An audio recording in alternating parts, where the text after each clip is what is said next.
trubullësira që e kam, është që kjo, sa ja vështirëson juve?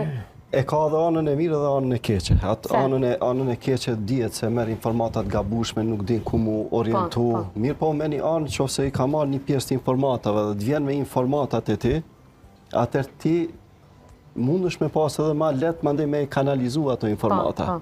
Cilët nuk duhet me i marrë, cilët i ka marrë mirë edhe me i tregu që në këtë drejtim do të shkojmë.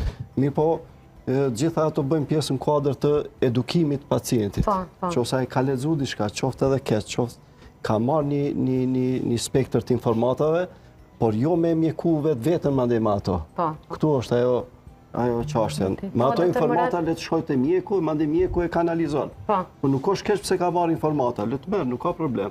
Po le të kanalizon. Mandej mjeku e orienton edhe se mund vinë shumë, për shembull, ka disa simptome që janë paraqitjet mizave,